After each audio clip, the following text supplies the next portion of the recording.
Absolutely. Javon Hargrave. I didn't see the Niners doing this. I thought they had already, you're going to spend on Nick Bosa. You got a ton of money tied up in Eric Armstead. I mean, they traded DeForest Buckner because it seemed like they didn't want to spend a lot on multiple defensive linemen. Forget all that. It's like they acknowledged they shouldn't have traded DeForest Buckner. Now they got in Hargrave, who I don't know if he's as good as Buckner, but he's damn good.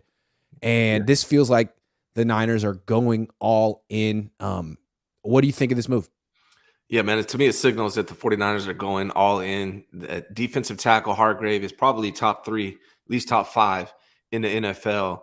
And to me, that was the second biggest need. Maybe not the second. Maybe it might be first, maybe equal. Right tackle, defensive tackle were, to me, the biggest needs for the 49ers.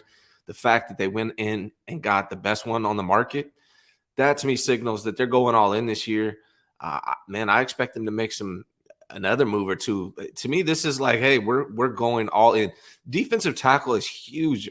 That's what they were missing. Everyone trips on edge all the time, and I get it. It's a little bit more exciting because they're coming off the edge, sacking the quarterback. But Hargrave had 11 sacks. I think he had 57 pressures, which is like way more than Armstead had. So this is going to free up Armstead. It's going to free up Bosa. If Drake Jackson can make a leap or they sign another edge, the 49ers defensive line it's probably going to be the best in the NFL this coming year, which is humongous, man. It's exciting for me as a fan. I know you're not a fan, but I am still a fan. Sometimes a bitter fan, but this is exciting for me. Well, yeah, the Eagles had the best D-line in the NFL. The Niners needed to go through Philly. Philly was better than them last year, in my opinion. The Niners won't admit that. But now they're sort of acknowledging that they just weakened Philly big time. Philly had the best D-line. Now the Niners go from having a great defensive lineman to one hell of a 1-2 punch. Bosa and Hargrave is one hell of a 1-2 punch. Yeah. I mean, those are two cornerstone players. And now Armstead can slide in as the third guy on the D-line, which is where he should be. And if a fourth guy can step up, Drake Jackson, I mean, that's a hell of a defensive line. And the way I look at it is, Hargrave, the Eagles lost the Super Bowl. Hargrave didn't do anything in the Super Bowl. None of the Eagles defensive linemen did anything in the Super Bowl, but they made it to the Super Bowl. The Niners didn't. And having a dominant defensive line definitely increases the Niners' odds of getting to the Super Bowl.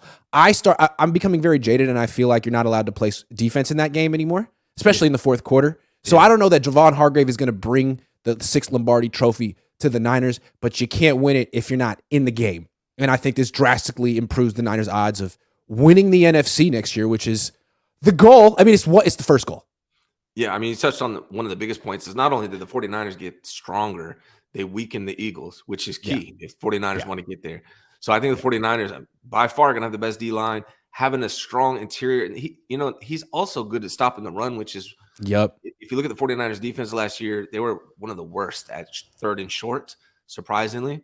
Great at everything else, but one of the worst when it comes to 3rd and short, and Hargrave's going to help with that as well. So this is a big move. Yeah, not only does he replace Buckner, he replaces DJ Jones. Yeah. In that sense. He's really good. And Kinlaw. Well, yeah, because Kinlaw, unfortunately, knee didn't allow him to replace either one of those guys.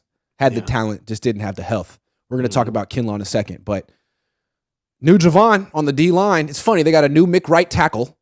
You have to have a name that starts with MC. You got to be Mick something to be a right tackle on the Niners, and apparently they want a Javon at defensive tackle, so they got one. This guy's really freaking good, and I mean, the only thing that my only quibble again is that the Niners are so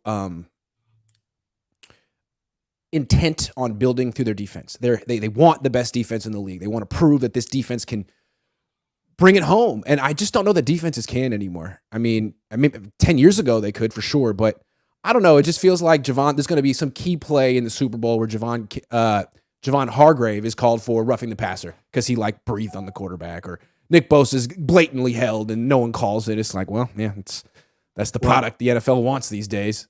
Yeah, I mean, defense will make you competitive. It'll get you there. Yes. But you need that quarterback to win it. You do. Hoping Trey Lance is the guy this year, really, and hoping he makes a huge leap, or Purdy back and he's healthy. But, yeah, I mean, got to start somewhere. They started with the defensive tackle. That's huge for me. I was prioritizing D tackle over edge for the last 2 months, and it looks like to that point, though, I mean, the two best teams in the league, Philly and Kansas City, have great centers. And if you're really going to match up with them, you better have a great D tackle too. So, I mean, we're talking Jason Kelsey, who's coming back. He just announced this morning he's playing again next year. The Eagles are still going to be monsters up the middle on offense, and Creed Humphrey's just as good and younger. So now the Niners can match up. We saw clips. I mean, it was bad what happened in the NFC Championship game. Forget what happened to the Niners offense. You saw the clips of the Niners defense. 99 just getting pile drived out of that hole. And it wasn't just him. It was a lot of guys. That Philly O-line destroyed the Niners D-line. And so now that's not going to happen if they face off again next year. That's really interesting. This is a equalizer, to say the least. And it's a very early move. There's still a lot of time left. According to Marco Martinez, friend of the show, the 49ers are still looking at center and a nickel back corner. So those two moves could be huge. I have a request for John. Yeah. Prioritize the center, man. Womack I liked what I saw from him last year. Lenore could play the position. Yeah. Come on. Offense matters. It really does. And center's an impact position. Look at the two teams in the Super Bowl. If they get a center and a right tackle, 49ers, I'm going to be back. This could be their year. Yeah. But they're going to need a quarterback to step up and stay healthy, but they got everything else. Yeah. I feel like we said that before.